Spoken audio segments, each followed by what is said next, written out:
ममता बनर्जी ने हमें वोट दिया है। ममता बनर्जी ने एक प्रेस कॉन्फ्रेंस की, उसमें बोला बीजेपी को लोक लुभावन जनादेश नहीं मिला है, वोटों की लूट हुई है, ये ममता बनर्जी ने बोला। दूसरी तरफ कहा गया कि आपने 80 बनाम 20 कर दिया था, इस वजह से ये चुनाव आप जीत गए। ये इस आरोप का आप क्या जवाब देना चाहते हैं, क्योंकि अब नतीजे आ चुके हैं। मैं आपको बताता हूं, मेरा खुद का वोट दादरी में है, मैंने वहां पर वोट दिया तो एक बुरखे में खड़ी हुई सुल्ताना थी जिसने मुझे बताया कि वो भी बीजेपी को वोट दे रही है। तो मैंने सुल्ताना जी से पूछा कि आप क्यों दे रही है बीजेपी को, तो उन्होंने बोला कि मेरा घर जो आवास योजना के तहत मोदी जी ने बनाया और मेरे घर में शौचालय योगी जी ने बनाया, तो मुझे बता दीजिए कि क्या ये 80 में मानेंगे इनको या 20 में मानेंगे, या आप इसको हिंदुत्व का वोट कहेंगे या इसको पोलराइज वोट कहेंगे। देखिए अलग अलग लोग अलग अलग परिभाषा करेंगे इसका। आचार्य जी, ये क्यों कांग्रेस, राशिद अल्वी कांग्रेस के नेता थे हमारे साथ, उन्होंने बोला ये हिंदुत्व की इन्होंने ब्रांडिंग करी और 80 बनाम 20 करा, उस कारण बीजेपी को उत्तराखंड से लेकर उत्तर प्रदेश में फायदा हुआ। मान लिया चलिए उत्तराखंड और उत्तर प्रदेश में 80-20 का फायदा हो गया, मणिपुर में क्या हो गया, गोवा में क्या हो गया, कुछ तो करा होगा। ठीक है अमीश देवगन जी, एक तो शहजाद पूनावाला जी की बात का मैं जवाब देना चाहता हूं। सिर्फ उत्तर प्रदेश तक शहजाद पूनावाला ने गिराया कि प्रियंका गांधी लखीमपुर गई, हाथरस गई और उन्नाव गई और आगरा गई, सब जगह बीजेपी जीती। मैं एक बात कहना चाहता हूं बड़ी जिम्मेदारी के साथ कि 39% to 41%, संजय जी भी इस बात को मेरी जवाब देंगे कि 41% वोट पड़ा बीजेपी को और बीजेपी जीत गई। जनतंत्र का नियम है, ये संविधान की व्यवस्था है। तो 41% अगर किसी को वोट मिल जाए या 41% लोग अगर किसी के साथ खड़े हो जाएं तो इसका मतलब सत्य परिवर्तित हो जाएगा क्या?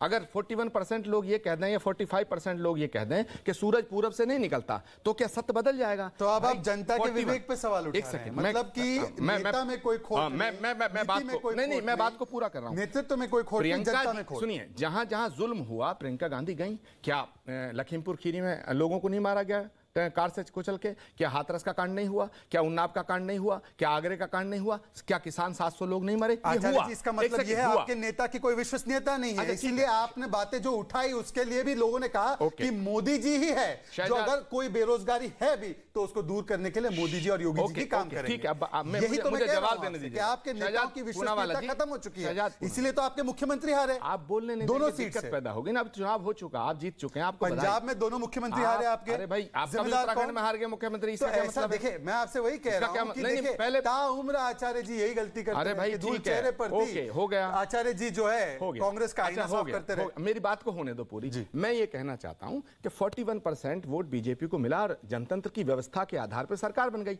लेकिन क्या 59% जो उनके खिलाफ पड़ा तो क्या उनको नजरअंदाज किया जाएगा? अमीश देवगन जी, चुनाव आते रहेंगे, जाते रहेंगे। मैं आज बात कर रहा हूं आपसे, और ये याद रखना 2024 गांधी का है। ये 59% का नेतृत्व आप कर रहे हो। ममता बनर्जी को तो लग नहीं रहा कि आप नेतृत्व करने के लायक हैं। यही शरद पवार भी इस बात को कह रहे हैं, मैं इस पॉइंट पे आऊंगा, लेकिन तौसीफ खान मेरे साथ जुड़ रहे हैं। लेकिन ममता बनर्जी ने बोला है कि वोट की चोरी हुई है। तौसीफ खान, 5 राज्यों में जो मैंडेट आया उसमें 4 राज्यों में वोट की चोरी हुई और केजरीवाल जी बिना वोट की चोरी के जीत गए। How you can digest it? देखिए, be logical in your points ना। आप भी बहुत अच्छे से जानते हैं कि उत्तर प्रदेश जो है बाकी राज्यों की तरह से अलग है।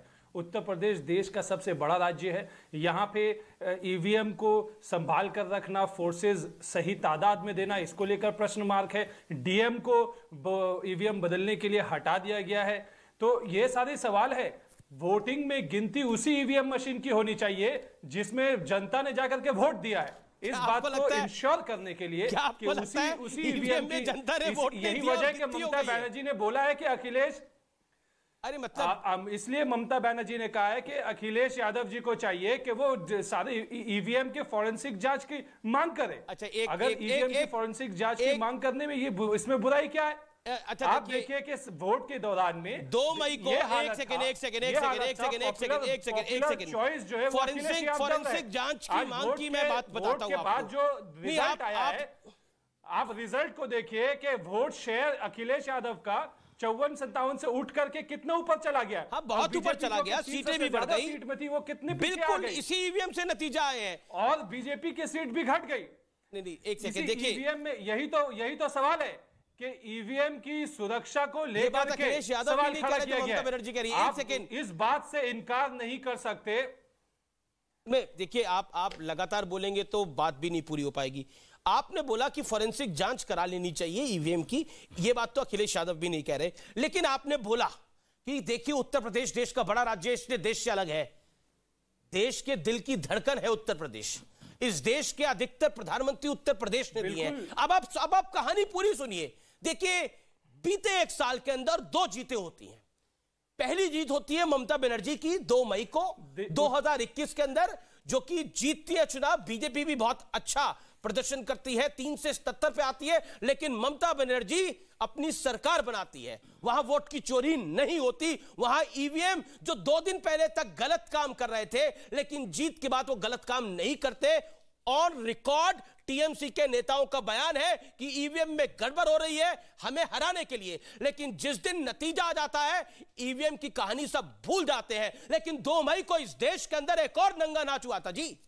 इस देश के अंदर एक प्रदेश के अंदर ऐसी घटना घटी थी जो हम सबको, इस देश के लोकतंत्र को शर्मसार कर देती है, जहां पर एक पार्टी चुनाव जीतती है और दूसरी पार्टी की औरतों के साथ जो जघन्य घटनाएं होती हैं वो किसी को बताने वाले नहीं है। घरों में लूटपाट होती है, उसकी लाइव शॉट हमने देखे हैं। 3 दिन तक जो खेल खेला जाता है उसको सबने रिकॉर्ड किया है सर।